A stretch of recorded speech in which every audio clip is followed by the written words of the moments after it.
बिस्मिल्लाहिर्रहमानिर्रहीम, अस्सलाम वालेकुम। आप देख रहे हैं स्पोर्ट्स 360 और मैं हूं अहमद नवाज। आज सबसे पहले हम बात करेंगे क्रिकेट की, और क्रिकेट में बात करेंगे वेस्ट इंडीज़ का दौरा है पाकिस्तान, जिसमें वेस्ट इंडीज़ की जो टीम है जिसने लिमिटेड ओवर्स की जो सीरीज़ खेलनी है, जिसमें T20 और वनडे इंटरनेशनल शामिल है, वो पाकिस्तान पहुंच चुकी है। टीम निकोलस पूरन जो है वो उनकी कप्तानी कर रहे हैं। उनके लिए थोड़ा सा ज़रा एक बड़ा ब्लो यही था कि उनके जो कैप्टन थे कार्डन पोलार्ड, वो इंजरी से रिकवर नहीं हो पाए इन टाइम, और वो इस सीरीज़ का हिस्सा नहीं है। अगर हम इस सीरीज़ की पर्टिकुलरली बात करें तो कराची में आप एक्शन देखेंगे जिसमें T20 और वनडेज़ खेले जाएंगे। पाकिस्तान के पास एक भरपूर मौका है, क्योंकि कप्तान बाबर आजम ने कहा कि वो कुछ नए कॉम्बिनेशंस को ट्राई करना चाहते हैं, और इसलिए सीनियर प्लेयर्स को भी रेस्ट दिलवाया गया इस सीरीज़ में, और हसन अली को भी रेस्ट पर भेजा गया, और इसी तरह मोहम्मद हसनैन को हमने देखा कि उनको वापस लाया गया। और ऑब्वियसली मिडल ऑर्डर में पाकिस्तान जो है वो काफ़ी कुछ चेंजेस करना चाहेगा, कुछ एक्सपेरिमेंट्स करना चाहेगा, बट ओवरऑल हमें यही लग रहा है कि पाकिस्तान इस सीरीज़ को डोमिनेट कर सकता है।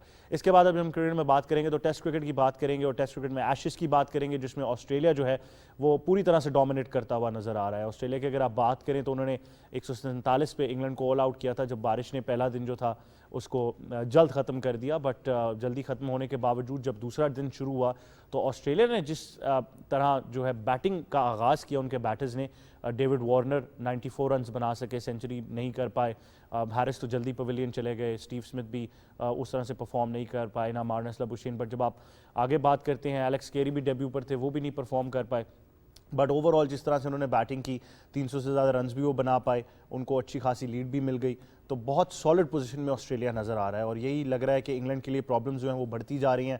अभी लेटेस्ट खबर ये भी थी कि बेन स्टोक्स भी थोड़ा सा इंजरी का शिकार हो गए हैं, जिसकी वजह से वो पूरी तरह से बॉलिंग भी उस तरह से नहीं कर पा रहे। तो इंग्लैंड के लिए जो प्रॉब्लम्स हैं, जैसा कि मैंने कहा, कि वो बढ़ती चली जा रही हैं। इसके बाद हम बात करेंगे चैम्पियंस लीग फुटबॉल की, और चैम्पियंस लीग फुटबॉल में बहुत बड़ी खबर ये है कि बार्सिलोना जो है वो चैम्पियंस लीग से बाहर हो चुकी है। ग्रुप स्टेजेस में वो नॉकआउट हुए हैं, बायर्न म्यूनिख ने उनको ग्रुप स्टेजेस से बाहर किया, और 20 साल में ये पहली दफ़ा ऐसे है कि जो बार्सिलोना है वो ग्रुप स्टेजेस से बाहर हो गई है। अगर आप उनके मैनेजर की बात करें, शावी ने भी ये कहा कि अब यूरोपा लीग में हम जा रहे हैं और यही रियलिटी है।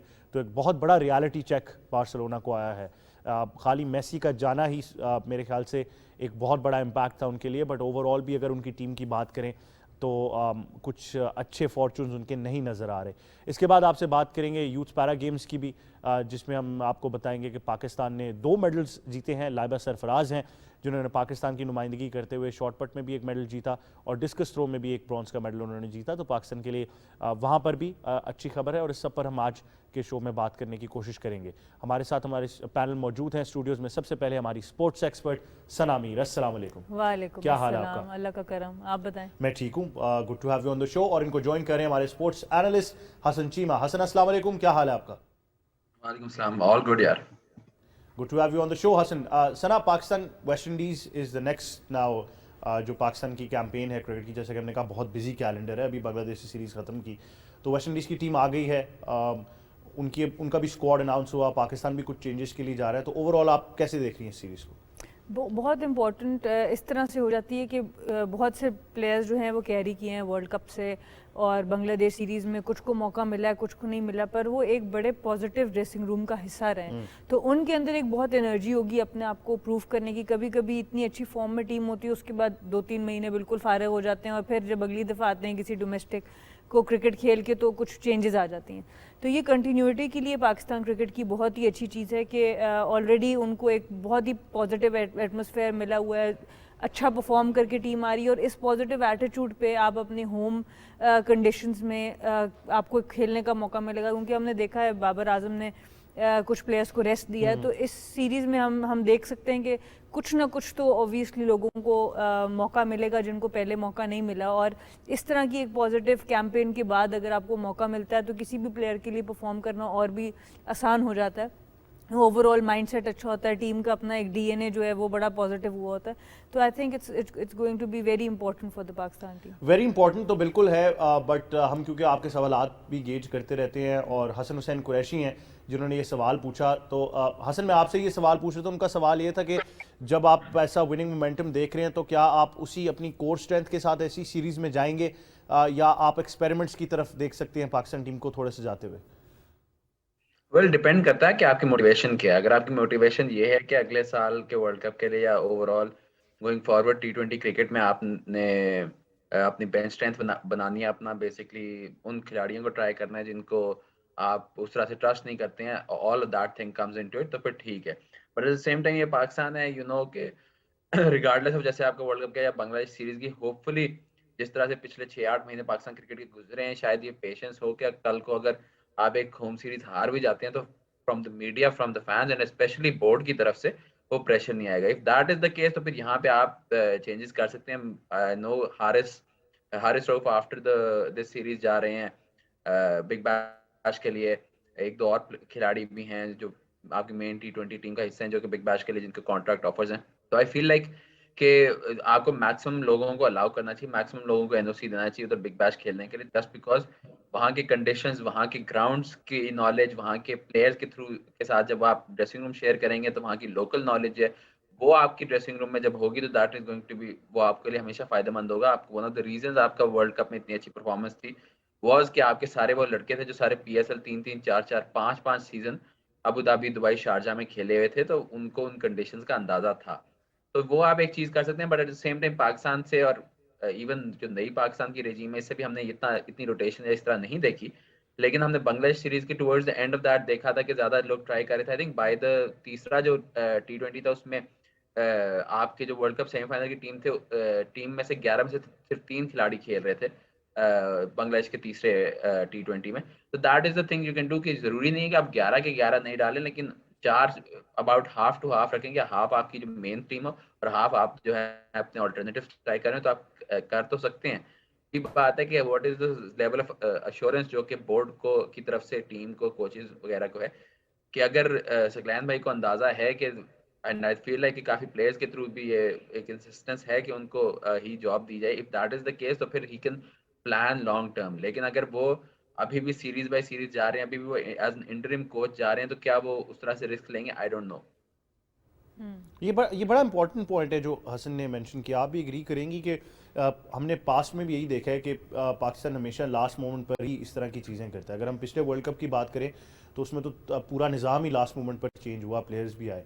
बट अगर हम अभी से फैसला कर लेते हैं और कप्तान बाबर आजम भी श्योर हैं कि अब मैंने ऑस्ट्रेलिया में वर्ल्ड कप की तैयारी करनी है, तो ना सिर्फ प्लेयर्स बट आपको श्योर होना पड़ेगा कि टीम मैनेजमेंट भी क्या है आपके साथ। बिल्कुल, दोनों पॉइंट्स हसन के बहुत ही इंपॉर्टेंट हैं। एक तो हेड कोच का में भी उसके वहाँ पे भी एक स्टेबिलिटी होना ताकि प्लान किया जा सके, और दूसरी चीज़ जो हसन ने पॉइंट आउट की वो है बिग बैश में खेलना।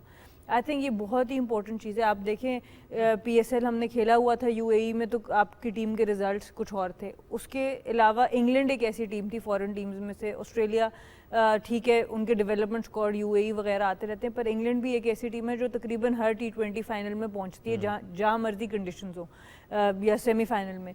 तो उनकी भी क्या होता है कि वो भी अपने प्लेयर्स को बहुत ज़बरदस्त रोटेट करते हैं। IPL और PSL दोनों में उन्होंने अपने बेंच स्ट्रेंथ को भेजा हुआ था। तो आई थिंक ये बहुत ही इंपॉर्टेंट है, रादर देन जो आपके मेन प्लेयर्स हैं जो आप समझते हैं कि अगला वर्ल्ड कप ऑस्ट्रेलिया में खेलना है, रादर देन उनको इस वेस्ट इंडीज़ टीम के अगेंस्ट ज़्यादा खेला जाए। अगर तो अपॉर्चुनिटी उनके पास है और कॉन्ट्रैक्ट्स ऑफर है, आई थिंक उनको रिलीज करना चाहिए। पास में भी आप एग्री करेंगी प्रॉब्लम रहा है कि बोर्ड थोड़ी सी ईगोइस्टिक हो जाती है इस मामले में। अगर प्लेयर जाना चाहता है तो आप उसको रोक के अपना भी नुकसान करेंगे और उसका भी। देखिए इसमें डिपेंड यही करता है कि आपका अगला बड़ा टूर्नामेंट कहाँ आ रहा है। अगर तो अगला बड़ा टूर्नामेंट एशिया में ही आ रहा होता तो ऑब्वियसली फिर प्लेयर्स को यहीं की कंडीशंस पे खेलना चाहिए, फिर शायद आप इस तरफ ना जाते। पर आपका एक्चुअल जो वर्ल्ड कप है और वही प्लेयर्स है जो आपके वर्ल्ड कप के, अगर उनको कॉन्ट्रैक्ट ऑफर हुए, आई थिंक ये बहुत इंपॉर्टेंट है ताकि वो अपनी बैटिंग, बॉलिंग, फील्डिंग हर चीज़ को वहाँ पे एक एक्सपीरियंस करें high intensity, high pressure environment में। तो बड़ा इंपॉर्टेंट है कि हम यही देखेंगे पाकिस्तान जो है एक्वेंट कितना बेटर हो सकता है उन कंडीशन से, क्योंकि ऑब्वियसली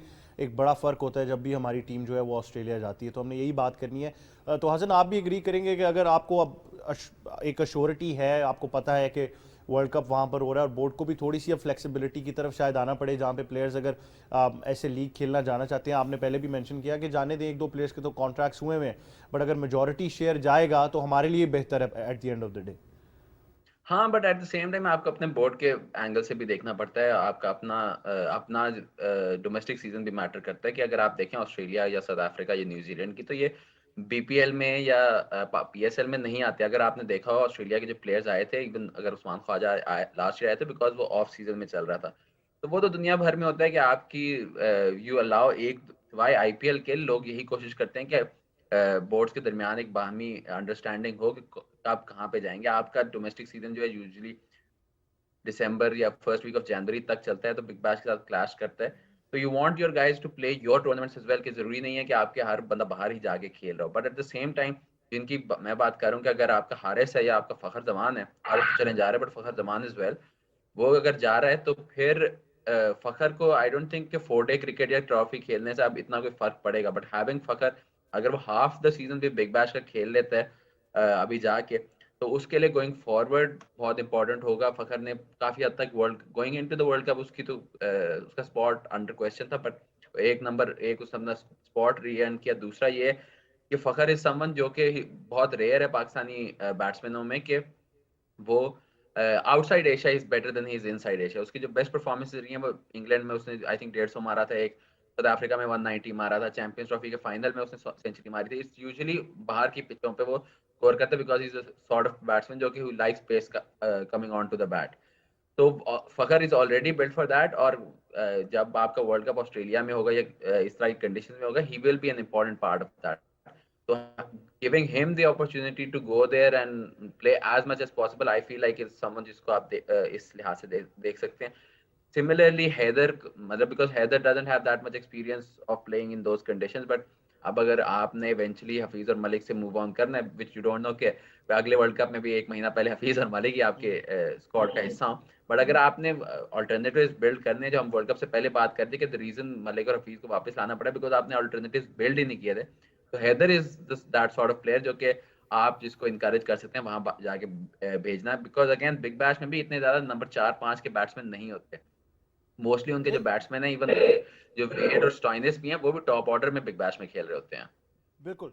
हसन, आप एक पर्टिकुलर पॉइंट जो मेंशन कर रहे हैं, आपको लगता है, आपको भी ये फील होता है, और मैं सना से भी यही पूछता हूँ पहले, फिर मैं आपके पास वापस आता हूँ कि सना, ओवरऑल अगर हम देखें तो बॉलर्स की जो तादाद है बिग बैश में जाने की वो ज़्यादा रही है, बैटर्स की कम रही है, तो ये दिस इज़ वन एस्पेक्ट, और वैसे भी हमें पता है कि हमें प्रॉब्लम जो है वो बैटिंग में ही आएगी। देखिए ये जो जब भी फॉरेन लीग्स अपने पास प्लेयर्स को बुलाते हैं, ये भी बड़ा सोच समझ के बुलाते हैं। ये जो अपने टॉप स्लॉट्स हैं ये अपने बैटर्स को देते हैं।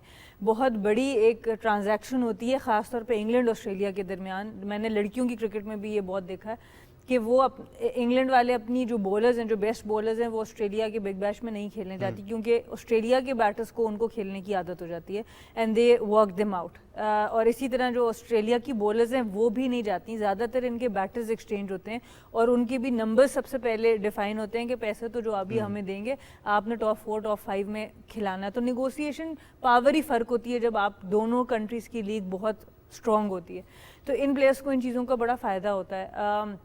हमारे लिए भी ऑब्वियसली वो हमारे बैटर्स को ऊपर मौका कम देंगे, वो हमारे बॉलर्स के साथ फेमिलियराइज होने के लिए उनको ज़्यादा बुलाने की कोशिश करेंगे। और आई थिंक हमारे बॉलर्स का भी वहाँ जाना, आई थिंक अभी फॉर स्टार्ट ये भी बहुत ज़रूरी है, क्योंकि वहाँ पे बॉलिंग करने का तरीका भी बहुत फ़र्क है, बाउंस में फ़र्क है, आपको ज़्यादा फास्ट बॉलर्स पे रिलाई करना पड़ जाता है। हम लोगों का स्ट्रेंथ हमेशा से स्पिन रही है, तो ये सब चीज़ें फिर भी अगर इवन हम अभी बैटिंग का नेगोशिएट नहीं भी कर पाए, पर हम लोग अगर बॉलर्स को भी कुछ भेज दें ताकि टेस्ट हो जाए कि क्या लेंस वहाँ पे कारामद होंगी इन बॉलर्स के लिए, और किस टाइप का बॉलर या किसको क्या वेरिएशन लानी है, क्योंकि यूएई में तो ऑब्वियसली स्पिनर्स को बहुत मदद थी और फास्ट बॉलर्स ने भी वहाँ पे बड़ी अच्छी बॉलिंग कराई। बिल्कुल। अगर हम मेजॉरिटी देखें हसन, अगर हम इस बार भी देखें तो हमें पता है हारिस जो है वो दोबारा जा रहे हैं, फरीदून ऑलरेडी वहाँ पर हैं, वो भी स्टार्स की तरफ से खेल रहे हैं, अहमद दानियाल का भी आज हमें सुनने को मिला कि वो भी खेलेंगे। तो क्या ये मेजॉरिटी शेयर जो है वो लाहौर कलंदर्स नहीं भेजना है, या कहीं और से भी जो है वो थोड़ी सी लाइजनिंग हो सकती है? जी, वो असल में रीजन आता है, अभी अहमद मेरे साथ T10 में भी था, द रीजन ये आता है कि आपके जो कलंदर्स के प्लेयर्स हैं उनको एनओसी रिक्वायर्ड नहीं होता, जबकि आपके जो जितने भी डोमेस्टिक के प्लेयर्स हैं, जितने भी इंटरनेशनल टीम के प्लेयर्स हैं, उनके लिए आपको पीसीबी से एनओसी चाहिए होता है। तो इस वजह से अगर आप T10 को भी देखें तो उसमें वहाब गया हुआ था जो रेड बॉल क्रिकेट से रिटायर हो चुका है, रुमान गया हुआ था जो कि मतलब रेड बॉल हार्डली खेलता है सिंध की टीम में, सिंध के इवन सेकंड 11 में नहीं है। उसके अलावा आमिर था जो कि अगेन रेड बॉल क्रिकेट से रिटायर हो चुके हैं, हफीज भाई थे जो रेड बॉल क्रिकेट से रिटायर हो चुके हैं, और अहमद था जो कि बिकॉज कलंदर्स के उसके अंडर है तो वो पीसीबी के अम्ब्रेला में नहीं आता। उससे मेरी जो बात हो रही थी यही कहता है कि वो बड़ी कोशिश कर रहा है कि फर्स्ट क्लास क्रिकेट खेलने की, लेकिन उसकी सेंट्रल पंजाब या किसी और टीम में जगह नहीं बन रही। तो वो दैट अलाउज यू कि बेसिकली आप बिकॉज आप किसी से बोर्ड के बाउंड नहीं होते, तो you can go around the world and play T20 leagues. क्योंकि आपके जो नेशनल टीम के प्लेयर्स हैं या इवन जो आपका सेकंड टीयर के प्लेयर्स हैं, क्योंकि जब T10 का ड्राफ्ट हो रहा था उस वक्त तो हैदर आपके वर्ल्ड कप स्क्वाड में नहीं था, 18 में भी कंसिडर नहीं हो रहा था, because we were wondering about him के उसको मतलब T10 में ड्राफ्ट किया जाए कि नहीं किया जाए। मेरी उससे बात जब हुई थी तो वो एंड में हमने यही कंक्लूजन निकाला था कि अगर वो वर्ल्ड कप स्क्वाड पे नहीं भी जाएगा तो फिर वर्ल्ड कप के फौरन बाद बांग्लादेश सीरीज है जिसमें प्रॉब्ली पाकिस्तान ने उसको लेके जाना ही जाना है, बिकॉज तब आपको अपने यंगस्टर्स को खिलाना ही पड़ेगा। तो दैट्स वाई उसको हमने T10 में सिलेक्ट नहीं किया। तो दैट इज द थिंग कि जो फैक्टर इन करती है इन चीज़ों पे कि आपके जो प्लेयर्स जो एसेंशियली फ्रीलांसर्स हैं, जो कि मोस्टली और हिस्टोरिकली तो वेस्ट इंडीज वाले ही रहे हैं, बट अब आप देख रहे हैं जैसे सना ने बात की इंग्लैंड की, जो इंग्लैंड का सबसे बड़ा एडवांटेज होता है वो ये होता है कि उनका सीजन जो है वो क्लैश नहीं करता किसी और के सीजन के साथ। They play from April to September. बाकी आप Australia southern hemisphere, Australia, South Africa, New Zealand और एशिया को भी देखें, अगर इंडिया, पाकिस्तान, श्रीलंका, बांग्लादेश, इवन अफगानिस्तान, ये सब खेलते हैं वो जो नॉर्दर्न हेमिस्फीयर की विंटर होती है फ्रॉम सितंबर टू जनवरी, फरवरी, मार्च। तो इस वजह से इंग्लैंड के प्लेयर्स हर जगह जाके खेलते हैं। इंग्लैंड की बेंच स्ट्रेंथ इतनी ज्यादा हो गई है क्योंकि हर लीग में उनके प्लेयर्स जाके खेलते हैं। तो ये आपको चीज रियलाइज करनी पड़ेगी कि आपको आइडेंटिफाई करना पड़ेगा कि आपका इतना बड़ा टैलेंट पूल है। आप बात करते हैं कि जी हमारे 16 से 6 टीमें हो गई हैं, प्लेयर्स का पूल घट गया है और आप प्लेयर्स को नहीं कर सकते। तो यू हैव टू बेसिकली, अगर इफ यू आर स्मार्ट, तो आपको अंदाजा लगाना पड़ेगा कि आपके कौन से प्लेयर्स को आपने रेड बॉल के लिए प्रिपेयर करना है, उनको आप एनओसी बेशक ना दें। जो आपके वाइट बॉल के प्लेयर्स हैं उनको आप मैक्सिमम लीग्स खिलाएं। अभी शोएब मकसूद भी फॉर इंस्टेंस वो भी रेड बॉल से रिटायर हो चुका है, तो वो भी लंका प्रीमियर लीग जाके वो खेल रहा है। दैट इज, जितना वो ज्यादा खेलेंगे, जितने डिफरेंट कंडीशंस में खेलेंगे उतना फायदा होगा। इंग्लैंड को यही सबसे बड़ा फायदा हुआ है। मेरी अभी लिविंगस्टन से बात हो रही थी, ही वाज मेरी टीम ऑफ द T10 में, तो वो यही बात कर रहा था कि उसने 3 सीजन PSL के खेले हैं, उसने 1 सीजन रमजान का खेला था, उसने 2 सीजन IPL के खेले थे। जब वो अब जो पिछले 12 महीने में आपने लियम लिविंगस्टन देखे, वो अगर सिर्फ लैंकाशायर या मैनचेस्टर की 100 की टीम की तरफ से खेल रहा होता ओवर द पास्ट 4-5 ईयर्स, तो वो इतना प्लेयर ना बनता जो बन गया। The reason for that is से टेक लूंगा कि पर्सनल चॉइसेस भी इन्वॉल्व हैं और फिर ऑब्वियसली बोर्ड के डिसीजन भी हैं, बट यही हम देख रहे हैं। अब अगर हम अपना फोकस लेकर जाएं ऑस्ट्रेलिया की बात करें बिग बैश की, लेकिन अब बिग बैश से एशेज पर आ जाते हैं। और एशेज में जो ऑस्ट्रेलिया की डोमिनेंस नजर आ रही है, 147 पे इंग्लैंड को ऑल आउट किया, और अभी अगर आप ऑस्ट्रेलिया की बात करें तो 343 is the runs that they have scored. 7 खिलाड़ी उनके आउट हैं। अगर आप उनकी लीड की बात करेंगे, 196 रन से वो लीड करें। ट्रैविस हेड अभी तक क्रीज पर मौजूद है, 112 रन उन्होंने बनाए हैं, और उनका साथ मिचेल स्टार्क दे रहे हैं जिन्होंने 10 रन बनाए। अगर आप इनका ऑर्डर देखें तो डेविड वार्नर ने 94 रन बनाए, 94 पर वो आउट हुए। हैरिस इतना कुछ नहीं कर सके, लबुशेन ने 74 किया, स्मिथ ने नहीं। फिर ट्रैविस हेड आए और उन्होंने इनिंग्स जो है उसको स्टेबलाइज भी किया और बिल्ड भी किया। और फिर नीचे से हमने यही देखा कि एलेक्स कैरी भी उस तरह से परफॉर्म नहीं कर पाए, डेब्यू पर वो थे। ओवरऑल अगर आप इंग्लैंड की बॉलिंग की बात करें, ऑली रॉबिन्सन ने 3 खिलाड़ियों को आउट किया, जैक ली, जो रूट, मार्क वुड और क्रिस वोक्स ने एक खिलाड़ियों को आउट किया। बट ऑस्ट्रेलिया, मुझे पता है कि डोमिनेट करता है, इंग्लैंड भी अक्सर करता है, बट इतनी डोमिनेंस कि आपको बिल्कुल ही वन साइडेड नजर आ जाए मैच। बिल्कुल, आई थिंक दोनों कप्तान, टॉस बड़ा इंपॉर्टेंट था और दोनों कप्तान यही लग रहा था उस वक्त कि शायद बैटिंग पे ही जाएंगे, पर वो डिसीजन, ये ऐसा टॉस होता है जो यू वांट टू लूज, कि भाई बेहतर है कि हार जाए, दूसरा गलती कर ले। बट फिर उसके बाद of course I think Australia ने बहुत ज़बरदस्त बॉलिंग की। उनकी अगर आप इकोनॉमी उठा के देखें तो सब 2-3 की इकोनॉमी से बॉल कर रहे हैं। अब फ़र्क आता है ऑस्ट्रेलिया की बैटिंग और उनके रन रेट का। वो टेस्ट मैच भी ऐसे खेलते हैं जैसे एक टाइम पे वनडे क्रिकेट हुआ करती थी, 3.5-4 रन से नीचे होते नहीं। 84 ओवर्स में आप 300 से ऊपर रन्स कर दें। और बेन स्टोक्स काफ़ी एक्सपेंसिव रहे, 5 से ऊपर उनको रन्स पड़े हैं, और साथ लीच जो उनके एक ही स्पिनर नज़र आए उनको, वो बहुत ज़्यादा एक्सपेंसिव रहे 8, तो उनको उन्होंने अटैक किया। और जो आपके मेन स्ट्राइक बॉलर्स हैं उनके ओवर्स भी काफ़ी ज़्यादा हो चुके हैं। आप स्ट्राइक रेट्स की क्योंकि बात कर रही हैं तो 50 से ऊपर के स्ट्राइक रेट्स तो उनके जिन्होंने स्कोर किया वो खेले हैं, बट आप अंदाजा लगाएं कि ट्रैविस हेड जो है वो 117 के स्ट्राइक रेट से खेल रहे हैं। मैं यही आपसे बात कर रही हूँ कि ये जो उन्होंने सिलेक्ट किया ना कि हमने किस बॉलर के ऊपर प्रेशराइज करना है, तो बेन स्टोक्स को भी उन्होंने कर दिया और स्पिनर को भी कर दिया। अब यहाँ से प्रेशर आते हैं दूसरे बॉलर्स पे जो already most of the Kota of overs करा चुके हैं, फटीग हैं। तो ये बहुत ज़बरदस्त उनकी प्लानिंग नज़र आई है। और सबसे इम्प्रेसिव हमेशा मुझे ऑस्ट्रेलिया की टेस्ट क्रिकेट में नज़र आता है जो उनका स्ट्राइक रेट होता है, जिस रन रेट से वो बैटिंग करते हैं उस वजह से उनकी डोमिनेशन और ज़्यादा हो जाती है, क्योंकि आप देखिए 84 ओवर्स के अंदर वो 350 रन क्रॉस कर गए हैं, जबकि 50 ओवर में 147 पे उनको आउट कर दिया। तो यहाँ से डिफरेंस नज़र आएगा, और वही हसन ने भी जैसे प्रिडिक्ट किया है, मेरा नहीं ख्याल कि इस एशेज़ में कुछ खास करीब भी आ सकेगा इंग्लैंड, जो इस वक्त की टीम नज़र आती है। करीब तो आए ना आए, बट हसन प्रॉब्लम्स बहुत ज़्यादा हैं। हमने देखा कि आप 147 पे आउट तो हो गए, बट अभी जैसा कि मैंने कहा कि आज सुबह से खबर ये भी आ रही थी कि बेन स्टोक्स भी कंप्लीटली फिट नहीं है, वो भी थोड़े से मेडिकल चेकअप्स और स्कैन्स के लिए जाएंगे। अगर आप इनके बॉलिंग यूनिट की बात करें तो ब्रॉड और एंडरसन को भी उन्होंने नई जगह दी, आर्चर भी फिर नहीं नज़र आ रहे, Chris Woakes, Ollie Robinson, Mark Wood और बेन स्टोक्स, ये उनके गो टू बॉलर्स हैं। ओवरऑल ऑस्ट्रेलिया तो जिस तरह सना भी कह रही है, आपने भी कहा था कि ऑस्ट्रेलिया ही डोमिनेट करेगा और कर रहा है, बट इंग्लैंड को फिर सोचना तो पड़ेगा कि वो एशेज में आए हैं, वो मतलब उनके लिए कोई नॉर्मल सीरीज तो नहीं है ये। नहीं, वो एक उनका आई डोंट थिंक इतना कंप्लीट इस तरह के मैचेस सारे होंगे, 5 में से 2 पिक बॉल टेस्ट हैं, तो वहाँ पे इंग्लैंड काफी हद तक मतलब बैलेंस बराबर हो जाता है। बट आप जब बात करते हैं मतलब के बराबर बराबर की टीमों की, बल्कि Australia is probably a better team anyway, तो फिर इशू आ जाता है कंडीशंस का, जो कि पाकिस्तान को भी अगर आप पिछले 10-15 साल देखें, बल्कि पाकिस्तान की लेट 80s साइड पाकिस्तान की जितनी भी हिस्ट्री उठा के देखें, कंडीशंस पे बहुत मैटर करता है कि आपके कैसे कंडीशंस हैं, वहां पे आप मतलब आप किस तरह से सक्सेसफुल हो गए। तो दैट्स द थिंग कि अगर गैबा पे मैच है या वैका पे मैच है, बल्कि या पर्थ के नए ग्राउंड पे मैच है, तो फिर England just don't have anyone जो कि स्टार्क, कमिंस, हेजलवुड वाली चीजें कर सकता है। Would is the closest thing they have, लेकिन वुड भी ज्यादा एक पेस उसकी है, लेकिन ज्यादा एक स्किडी बॉलर है, एंड उस तरह से फायदा नहीं उठा सकता था। तो इंग्लैंड का बॉलिंग यूनिट काफी हद तक उस तरह का हो जाता है जैसे पाकिस्तान के जब जाते रहे पिछले 15-20 सालों में बॉलिंग यूनिट्स जाते रहे, कि हाँ आपके पास पेस भी होती है, सब कुछ होता है, but like without that extra bounce आप गैबा में, या फिर the share amount of discipline, the only other times Australia में जाके ऑस्ट्रेलियन कंडीशन में टीम्स ने उनको हर्ट किया है, वो साउथ अफ्रीका 2 दफा सीरीज जीती है और इंडिया जीती है। साउथ अफ्रीका की बात करें तो दे हैड मॉर्ने मॉर्कल, जो कि एक बहुत ही मतलब ऑस्ट्रेलियन स्टाइल का बॉलर था, but they also had Dale Steyn, जो कि is the best fast bowler of the 21st century. तो आपके पास ऐसा बॉलर हो तो फिर ही कर सकता है। अगर द ओनली टाइम इंग्लैंड ने पिछले 30 सालों में ऑस्ट्रेलिया में जाके सीरीज जीती है 2010-11 की थी, उस वक्त ब्रॉड और एंडरसन दोनों पीक पे थे, बट आल्सो स्टीवन फेन उस वक्त मतलब के he was really good, he was मतलब एक्स्ट्रा पेस थी और उनको मैचेस जितवाता था।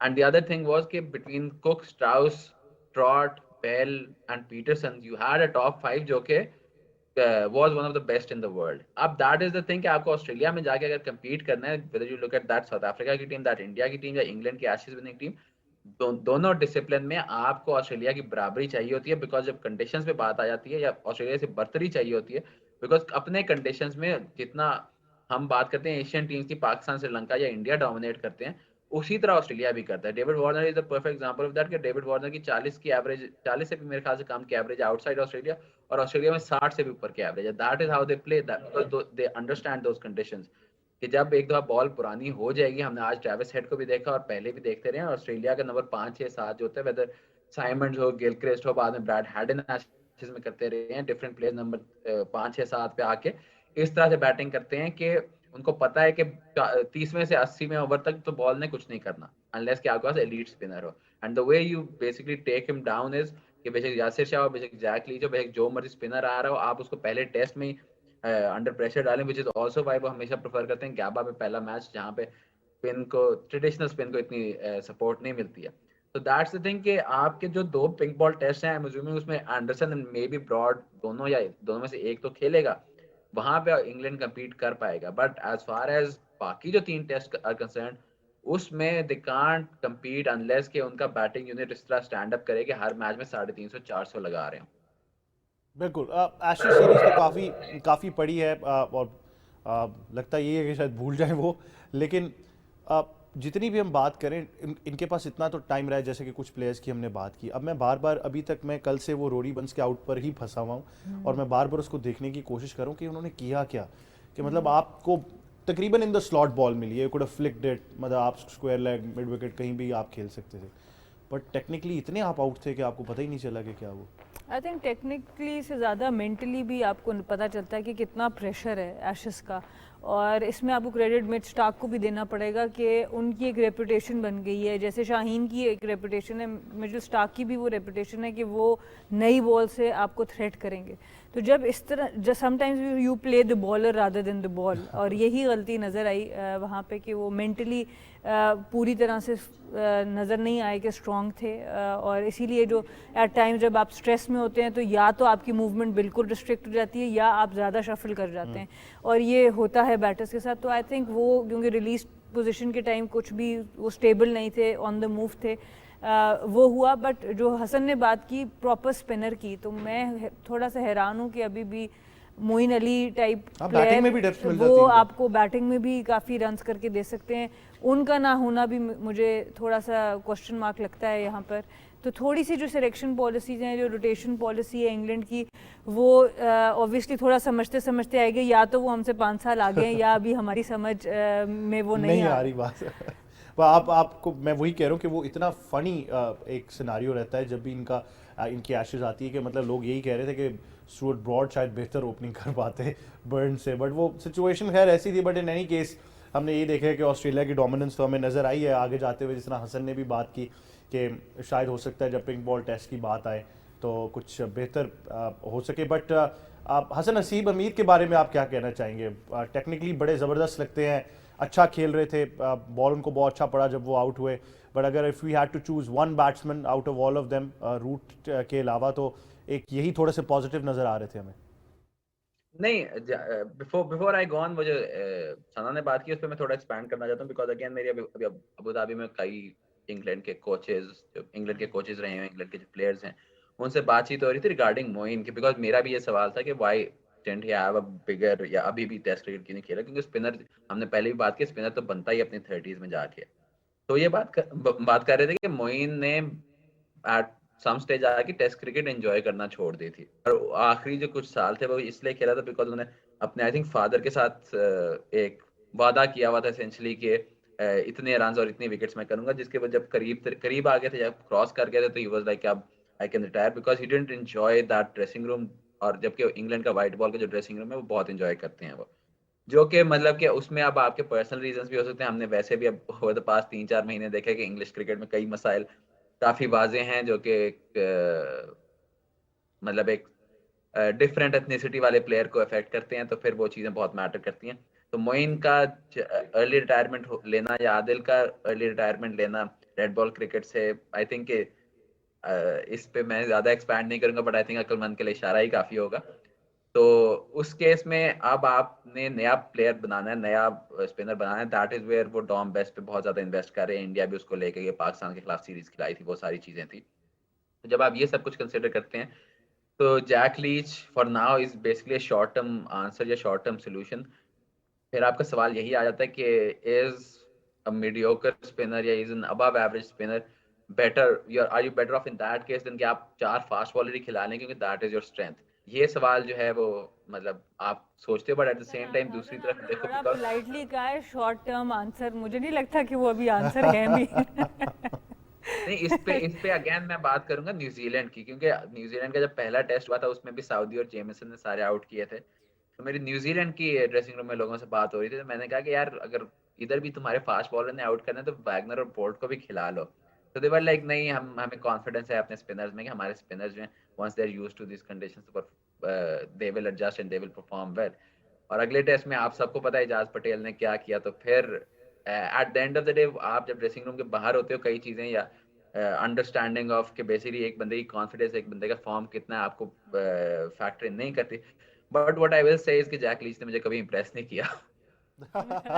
वो तो मेरे ख्याल से एक गिवन स्टेटमेंट है। But before we move on to football, Sana, जो इस सारे सिनारियो से मैं एक क्वेश्चन देखता हूँ वो ये है कि ओवरऑल अगर आप इंग्लैंड की टीम की और ग्रेटेस्ट एशेस की भी जो उनकी टीम्स रही उनकी बात करें, हमें एशले जाइल्स याद आते हैं, मॉन्टी पैनसार याद आते हैं, ग्राहम स्वॉन याद आते हैं।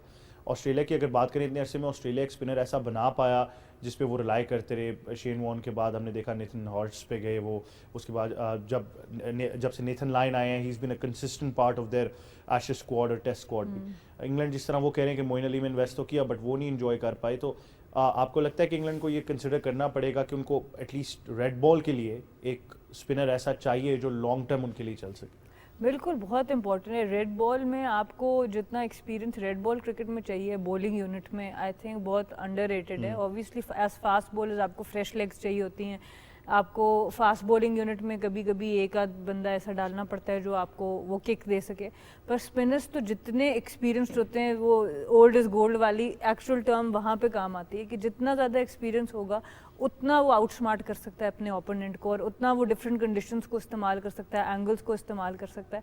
तो ये तो बहुत बड़ा एक मिसिंग लिंक है इंग्लैंड की टीम में, और इस वजह से स्ट्रगल भी वो कर रहे हैं। और बस यही होगा कि होपफुली जो भी सिचुएशंस बनी हैं उसकी वजह से शायद आने वाले प्लेयर्स के लिए कुछ बेहतरी हो, और जो अभी भी टेस्ट क्रिकेट खेल सकते हैं और रिटायरमेंट दे दी, क्या पता उनकी भी वापसी हो सके कुछ अरसे के अंदर। बट अभी इस वक्त जो इंग्लैंड की टीम है, ऑस्ट्रेलिया में जो सेटअप है वो मतलब जिस तरह से ऑस्ट्रेलिया अपने सेटअप को डेवलप करता है उसका तो कोई मुकाबला ही नहीं है, खास तौर पे टेस्ट क्रिकेट में आई थिंक। और obviously England will have to play very good cricket इस टूर्नामेंट पे, खास तौर पे इस सीरीज में। अब बिल्कुल अब कम बैक करना है तो वाकई बहुत अच्छी क्रिकेट यहाँ से खेलनी होगी, बट ओवरऑल ऑस्ट्रेलिया की डोमिनेंस नजर आ रही है। टेस्ट मैच में भी कुछ दिन बाकी हैं, तो देखना यही है कि इंग्लैंड अब यहाँ से कैसे उठ पाती है। फुटबॉल की बात कर लेते हैं। फुटबॉल की दुनिया में हमने आपको बताया कि यूएफए चैंपियंस लीग में बार्सिलोना जो है वो ग्रुप स्टेजेस से बाहर हो गए हैं। उनके मैनेजर ने भी कहा कि अब यूरोपा लीग हम खेलेंगे, यही रियलिटी है। तो हसन, जहाँ पे ये हमने एक स्टैट देखा कि जी 20 साल बाद वो ग्रुप स्टेजेस से नॉकआउट हुए हैं, तो फिर अब क्या कहना चाहेंगे आप, या फिर इसको इस पॉजिटिव वे में देखेंगे 20 साल बाद वो यूरोपा लीग शायद जीत पाए? नहीं, दे will B one of the favourites for the Europa league, लेकिन आप यूरोपा लीग में भी इतना इजीली नहीं कंसीडर कर सकते, बिकॉज डॉर्टमुंड भी वहाँ पे होगा, डिफरेंट मतलब इंग्लिश भी कुछ टीम्स हैं वहाँ पर जो कि कम्पीट कर रही हैं, तो आई डोंट थिंक इवन वो भी इतना स्ट्रेट फॉरवर्ड होगा। लियोन का एटलीस्ट दिस सीजन तो उनकी जो परफॉर्मेंसेज रही हैं, दे will B one of the favourites. But like Barcelona की यही बात है कि जो उनके अंडरलाइंग नंबर्स हैं वो तो बड़े अच्छे हैं, वो तो इवन ला लीगा में भी they should have used underlying numbers, जो उनके एडवांस्ड नंबर्स हैं उनमें देयर शुड बी फर्स्ट या सेकंड। जब आपके एडवांस नंबर्स और आपके एक्चुअल नंबर्स में फर्क आ रहा हो, तो sometimes it's about form, but a lot of times it's about confidence. और वो चीज़ आपको दिखाई दे रही है कि जब तक मेसी था तो ये प्लेयर्स मतलब even if they weren't world class players, they were still had like a fulcrum जिसके इर्द गिर्द वो अपनी परफॉर्मेंसेस दे सकते थे, और वो बेसिकली वहां पे फिर भी एक टीम खड़ी हो सकती थी। विदाउट मेसी के जाने से लेकर चाबी के आने तक वो जो पीरियड था, बार्सिलोना एक मतलब आप ऑलमोस्ट इस तरह कह सकते हैं एक क्लब था जिसको डिप्रेशन हुआ था कि आपके वो डीमोरलाइज थी, तो ड्रेसिंग रूम था डीमोरलाइज था, पूरा एनवायरनमेंट था around the club, even though president भी चेंज हुए, बट वो चाबी के आने तक कोई ऑप्टिमिज्म उस तरह नहीं दिखाई दे रहा था। जब से चाबी आए हैं, this was their first loss, and I think that was their first loss. But like यहाँ पे जो फर्क दिखाई दिया कि आप जितना मर्जी पॉजिटिव हो जाए या जितना आप उस तरह हो जाए, बार्सिलोना स्टिल उनके पास वो क्वालिटी नहीं है जो बायर्न के पास है। Bayern are probably one of the 5 best teams in the world, right? मतलब आप इंग्लैंड की बिग 3 की बात करें, पीएसजी की बात करें, बायर्न की बात करें, may be real Madrid, that's probably the 6 best teams in Europe this season, and Bayern might be the best of them all, क्योंकि आपको और बायर्न की भी मतलब उनकी क्या कहते हैं, उनकी रूथलेसनेस का इस बात से अंदाजा लगाएं कि उन्होंने टॉप स्पॉट सिक्योर कर लिया हुआ था। वो बड़े आराम से इस मैच में 11 के 11 अपनी सेकंड टीम के प्लेयर्स खिला सकते थे, बट अगेंस्ट बार्सिलोना उन्होंने सिवाय किमेश और गोरेट्स्का के प्रीटी मच देयर फर्स्ट 11 खिलाई, और उनको बेसिकली एक स्टेटमेंट ऑफ इंटेंट देना था कि हम जो हैं we are now the dominant club at least in दो क्लब्स के दरमियान में। And having somebody like Thomas Muller जो कि ये नहीं देखता कि किसके ऊपर तरस खाना है या अगला क्लब किस चीज के थ्रू गुजर रहा है, जो कि कंप्लीट रूथलेसनेस पे रिलाई करता है, having somebody like that is really important. तो इवन हांजी फ्लिक के जाने के बाद से भी नेगल्समैन के अंडर बायर्न उतनी डोमिनेंट नहीं रही जितनी पिछले 2 सीजन हांजी फ्लिक के अंडर थी, but still at the same time it is one of the, as I said, probably the best या second best या at worst third best team in the world. बिल्कुल। हसन ने डिप्रेशन की बात की, तो अगर टीम की वजह से इतना डिप्रेशन है तो हमसे इलाज ले लें, क्योंकि हमसे बेहतर कौन जानता होगा। टीम मैनेजमेंट चेंज की, प्लेयर्स चेंज किए, सब चेंज किया, और सारे डिप्रेशन का इलाज। और 2001 और 2002 वो साल था जब ये पहली दफ़ा ग्रुप सीरीज से उस तरह बाहर हुए। तब से लेके अभी तक तो जब इतना बड़ा, जिस तरह मैंने कहा 20 साल बाद आप एक इतनी बड़ी टीम होकर ग्रुप स्टेजेस से बाहर हो जाएं, तो धक्का तो लगता है आपको एक बार। ऑफ कोर्स बड़ा मुश्किल होता है और ऑब्वियसली बहुत से फैक्टर्स होते हैं जो आपको इस तरफ लेके जाते हैं। एट टाइम्स मेसी के ऊपर भी बात होती थी कि वो क्या मतलब नहीं बार्सिलोना उस तरह से आ सका, बट मेसी का रोल अब आपको नज़र आता है जब वो वहाँ पे नहीं है और टीम कितना स्ट्रगल उसके बाद किया और कितना अरसा मेसी उस वेट को कैरी करते रहे। तो आई थिंक अब काफ़ी मुश्किलात हैं। आई थिंक स्पेनिश लीग में भी वो नंबर 7 पे हैं बार्सिलोना, तो वो भी उनके लिए कोई इतनी अच्छी चीज़ नहीं है। Of the field on the field दोनों तरह से इनके प्रॉब्लम्स नज़र आए हैं क्लब के, तो ऑब्वियसली इसको कुछ एड्रेस करना पड़ेगा। जब इस तरह की चीज़ परफॉर्मेंसेस होती हैं किसी भी टीम को जो इतना अरसा डोमिनेट करती है, तो फिर एक टाइम आता है जिसमें रिवैम्प होता है। तो I think it will now is a time कि जहाँ पे इनको रिफ्लेक्शन करनी, सेल्फ रिफ्लेक्शन करनी पड़ेगी कि कहाँ आप किस तरफ लेके जाना है टीम को। हमसे पूछे क्या क्या है वे फॉर। हम अभी इन द प्रोसेस हैं, अभी इट्स टू अर्ली, अभी चलने दे थोड़ा सा। बट ओवरऑल अगर आप देखें तो फुटबॉल की दुनिया में और भी बहुत सी चीजें हो रही हैं। ऑफ टॉपिक है बट हसन, क्योंकि खबर बहुत बड़ी है कि मैनचेस्टर यूनाइटेड ने जो डेब्यू कराया जिडान को, और जिस तरह लोगों ने बात की कि किस तरह अगर आज पाकिस्तान में स्ट्रक्चर होता तो वो उनको इराक में जाके ना खेलना पड़ता और वो वहां से मैनचेस्टर के लिए डेब्यू ना करते, आप इसके बारे में क्या कहना चाहिए? I'll talk about Barcelona in a bit, लेकिन ये जो आपके हमारे जो delusions है ना कि eventually हमारे players जो हैं वो डायस्पोरा से प्लेयर्स आ जाएंगे, तो वो भी आप एक्सपेक्टेशन नहीं रखनी चाहिए। बिकॉज इवन अगर आपका स्ट्रक्चर होता भी तो ओवर द पास्ट 50 इयर्स किसी भी पॉइंट पे ऐसा नहीं रहा कि आप इराक से बेहतर टीम रहे हैं। तो जिदान Iqbal, I didn't even know कि उसने डेब्यू किया, बिकॉज मैं बार्सिलोना बायर्न वाला मैच देख रहा था, but I know of him कई 2-3 साल से। पाकिस्तानी फुटबॉल से जो भी इक्का दुक्का लोग रिलेटेड होते हैं, स्पेशली जिनका बड़े क्लब से ताल्लुक होता है, तो आपको पाकिस्तानी स्पोर्ट्स में जब आप इन्वॉल्व हो तो आपको पता चलता है। तो I am happy for him के अगर he is finally made his debut, I look at Pakistan के झंडे देखे हम, अब ये हो सकता है। हाँ, लेकिन कंसिडरिंग के उसकी मोस्ट प्रोबब्ली आप इराक के ही झंडे देखेंगे रिगार्डिंग है, but at the same time like that is something जो हम आहिस्ता आहिस्ता देख रहे हैं कि काफी देर तक रहा था कि ब्रिटिश एशियंस की, ब्रिटिश जो अफ्रीकन या कैरिबियन डायस्पोरा की पॉपुलेशन थी, उनके प्लेयर्स आना शुरू हो गए थे प्रीमियर लीग में, बट लाइक ब्रिटिश एशियंस इस तरह से इतने ज्यादा नहीं आ रहे थे। मतलब मुझे याद है जैश रहमान थे या वो चोपड़ा थे उधर न्यूकासल में, but apart from that considering the amount of population और द एक्चुअल प्रीमियर लीग में जितने प्लेयर्स आ रहे थे या फुटबॉल में प्रोफेशनल जितने आ रहे थे, तो उतना फर्क, बहुत फर्क था। तो अब आप देखते हैं, मतलब आपने नील टेलर को देखा तो वो तो वेल्स के लिए भी खेलते हैं। I think his mother was Indian. और अब आप हमजा चौधरी को देख रहे हैं, I think his one of his parents is Bangladeshi, वो लेस्टर से खेल रहे हैं। अब इनको आप देख रहे हैं, you will see more and more of this going forward, because वो जो एक जो ब्रिटिश एजेंट्स के ऊपर जो एक स्टिग्मा लगा होता था, जब उनको यूथ फुटबॉल में ही जहाँ से कटा लिया जाता था, वो हमने फुटबॉल, जिस तरह हम क्रिकेट की अभी रिसेंटली बात कर रहे थे अजीम रफीक के केस के ऊपर, उसी तरह हम फुटबॉल की भी बात कर रहे हैं कि वो चीज़ें जो है आहिस्ता आहिस्ता चेंज होंगी और होनी चाहिए। मुझे अगेन मैं सिर्फ एक एग्जांपल दूंगा। मेरी अभी रिसेंटली इंग्लैंड के एक बोर्ड के बंदे से बात हो रही थी, तो he was mentioning this to me कि इंग्लैंड में 33%, अबाउट 1/3 ऑफ ऑल द जो क्लब क्रिकेट खेली जाती है वो ब्रिटिश एशियंस खेलते हैं, जबकि काउंटी क्रिकेट में the number of British Asians is 5%। तो अब वो जो 5 और 33 का फर्क है, वो जो पुर करना है, उसी तरह फुटबॉल में भी जो पुर करना है, I think that is going to be a challenge both for the premier league and county cricket and England cricket board over the next 10, 15, 20 years। बिल्कुल बिल्कुल, ये तो है यकीनन बात, बट हम यही देखते हैं कि चीज़ें जो हैं वो दुनिया में जिस तरह जिस स्पीड से रैपिडली जा रही हैं, पाकिस्तान भी अब उसको मैच करने की कोशिश तो कर रहा है। बहुत से, जिस हमने कामयाब जवान प्रोग्राम के स्पोर्ट्स ड्राइव की भी बात की कि टैलेंट अनअर्थ करना है, उसको बड़े लेवल पर उनको इंटरनेशनल स्टैंडर्ड्स की कोचिंग्स दिलवानी है, वो मैनुअल्स जो हैं वो इम्प्लीमेंट करने हैं, तो बहुत सी चीज़ें। और अगर हम इसी पर बात करें तो हम आपको बताते जाएंगे, और अब जैसे हमने आपको शुरू में भी बताया कि यूथ पैरा गेम्स जो हैं, पाकिस्तान ने 2 कांसी के तमगे जो हैं उसमें हासिल किए। लाइबा सरफराज हैं जिन्होंने ये दोनों मेडल्स जो हैं वो जीते, डिस्कस थ्रो और शॉर्ट पट में उन्होंने दोनों ये मेडल्स जीते। तो खुशाइन बात है जब आप ऑब्वियसली वुमेन एम्पावरमेंट की तो बात करते ही हैं, बट ओवरऑल जब आप किसी भी दुनिया के स्टेज पर पाकिस्तान की नुमाइंदगी करते हुए जीत रहे हैं, तो obviously it has to feel good. बिल्कुल, सबसे पहले तो लाइबा सरफराज, उनकी फैमिली, कोचेस, सबको बहुत ज़्यादा मुबारकबाद, क्योंकि देखें पहले ही अपॉर्चुनिटी कम होती है ख़वातीन के लिए, फिर पैरा ओलंपिक्स में जाके अपने आप को प्रूव करना ये कोई छोटी बात नहीं है।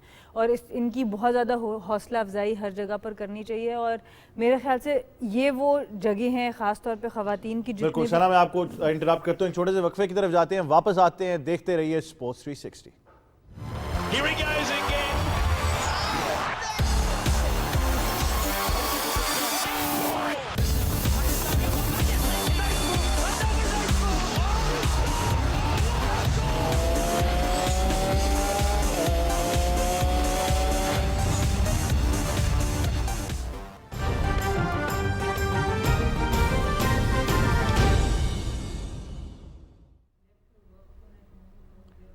ताज़ा तरीन खबर से आपको आगाह करें। वज़ीर-ए-आज़म इमरान खान से लापता सहाफ़ी मुदस्सिर नारो के वालिदैन और कमसिन बेटे की मुलाकात हुई है। मुलाकात में वज़ीर इंसानी हुकूक डॉक्टर शीन मज़ारी, अटॉर्नी जनरल खालिद जावेद खान और सेक्रेटरी दाखिला यूसुफ नदीम खोखर भी शरीक थे। वज़ीर-ए-आज़म इमरान खान ने मुदस्सिर नारो के वालिदैन को वाक़े से मुतल्लिक़ तमाम तहकीकात और हर मुमकिन मदद की यकीन दहानी कराई है।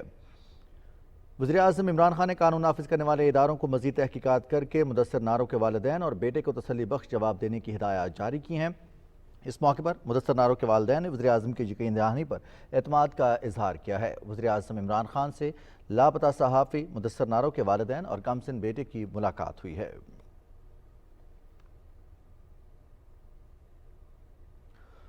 वज़ीर-ए-आज़म इमरान खान से लापता सहाफ़ी मुदस्सिर नारो के वालिदैन और कमसिन बेटे की मुलाकात हुई है। इस मुलाकात में वफाकी वज़ीर इंसानी हुकूक शीन मज़ारी, अटॉर्नी जनरल खालिद जावेद खान और सेक्रेटरी दाखिला यूसुफ नदीम खोखर भी शरीक हुए। वज़ीर-ए-आज़म इमरान खान ने मुदस्सिर नारो के वालिदैन को वाक़े से मुतल्लिक़ तहकीकात और हर मुमकिन मदद की यकीन दहानी कराई है। इस सिलसिले में वज़ीर-ए-आज़म ने कानून नाफिज करने वाले इदारों को मज़ीद तहकीकात करके मुदस्सिर नारो के वालिदैन और बेटे को तसल्ली बख्श जवाब देने की हिदायत जारी की हैं, जबकि मुदस्सिर नारो के वालिदैन ने वज़ीर-ए-आज़म की यकीन दहानी पर एतमाद का इजहार किया है। ये थी PTV ताज़ा तरीन। Here he goes again.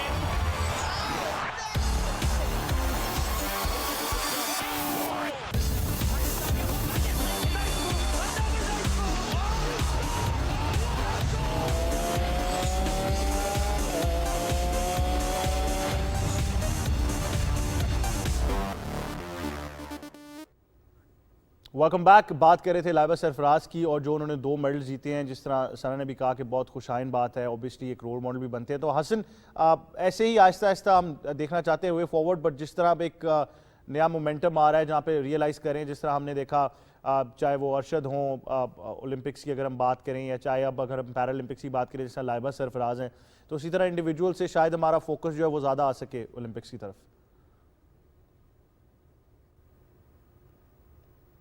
आपको इसमें ऐसी बात क्या मुझे आ रही है, मैंने कहा इसमें ये बात है कि जब आप स्ट्रक्चरली कम्प्लीटली खोखले हो, जब आप स्ट्रक्चरली कंप्लीट ना कर पाते हो, तो आपको इंडिविजुअल एक्सेप्शंस पे रिलाई करना पड़ता है। अरशद की बात करें या मतलब जो आपके वेट लिफ्टर रहे हैं या आपके पैरालंपिक्स में रहे हैं, डिफरेंट स्पोर्ट्स में रहे, दैट इज वेयर जो आपका फर्क आ रहा है कि आप बिकॉज स्ट्रक्चर नहीं है तो जो एक इंडिविजुअल एक एक्सेप्शनल एथलीट होता है उसी पे ही रिलाई कर सकते हो।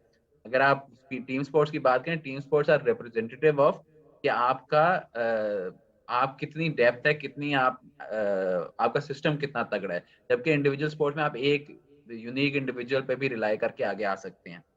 तो दैट इज अ थिंग। आप this is one thing that you can do also कि आप जो आपके जो बेस्ट 14 15 16 साल के खिलाड़ी हैं किसी भी स्पोर्ट में, आप ये ना देखें कि एक स्पोर्ट में हमने इन्वेस्ट करना है, आपको ये देखना है कि हम हमारे पास ये एक इंडिविजुअल है, इस इंडिविजुअल में हम कैसे इन्वेस्ट करेंगे, क्योंकि वो इंडिविजुअल के लिए जब आप एक सिस्टम खड़ा करेंगे तो उसके बाद जो उसको फॉलो करते हुए जो उसके जो लोग उसको हीरो समझेंगे, वो जब आएंगे तो उनके लिए सिस्टम ऑलरेडी तैयार हो। अगर अभी तैयब के लिए आप वेट लिफ्टिंग का एक मतलब सेंटर बनाते हैं, उसको पूरी उसके न्यूट्रिशन डाइट वगैरह सब चीजें बिल्ड करके देते हैं, तो उसके बाद जो उसके प्रोटेजेस होंगे, उसकी जो अगली जो जनरेशन आ रही होगी, they will be able to मतलब कि उन फैसिलिटीज का वो फायदा उठा सकेंगे।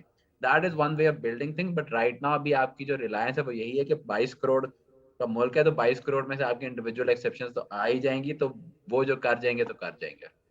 बिल्कुल ऐसे ही है। हसन, बहुत शुक्रिया, आप हमें ज्वाइन कर रहे थे। सना, आप एग्री करेंगी जाते जाते हसन ने बात तो ठीक की है, जब आपका स्ट्रक्चर सिस्टम इतना अच्छा नहीं तो इंडिविजुअल्स ही सेलिब्रेट बिल्कुल, और ऐसे ही हम करते आए हैं। हमारे सिस्टम्स, हम क्रेडिट उस चीज़ का लेते आए हैं जो हमने खुद प्रोड्यूस की नहीं है, तो इसीलिए हम बार बार सिस्टम्स की बात करते हैं, वो बहुत ज़रूरी है। और मैं लाइबा सरफराज को मुबारकबाद दोबारा दूंगी, क्योंकि ये कोई आसान चीज़ नहीं है। एथलीट्स के पास बहुत कम रिसोर्सेज होती हैं, उसमें ये मेडल्स बहुत ही बड़ी बात है। और हम उनको ऑब्वियसली हर तरह हमें सपोर्ट करना चाहिए एथलीट्स को, न्यूट्रिशन के बारे में उनको ना सिर्फ अवेयरनेस दें, पर हम स्पॉन्सर्स को सामने आना चाहिए, ताकि ये बेहतरीन से बेहतरीन न्यूट्रिशन एटलीस्ट और जो उनकी इक्विपमेंट है वो ज़रूर वहाँ तक पहुँचे। ये बेस लाइन है जो हर एथलीट को मिलना चाहिए। उसके बाद फिर आगे अगली चीज़ों की ट्रेनिंग और बाकी चीज़ों की तरफ ज़रूर आएंगे। बिल्कुल, बेसिक्स पूरे होने चाहिए। Sana Mir, thank you so much, आप हमें ज्वाइन कर रही थी। मेरी और तमाम टीम स्पोर्ट्स 360 की तरफ से अल्लाह हाफिज़।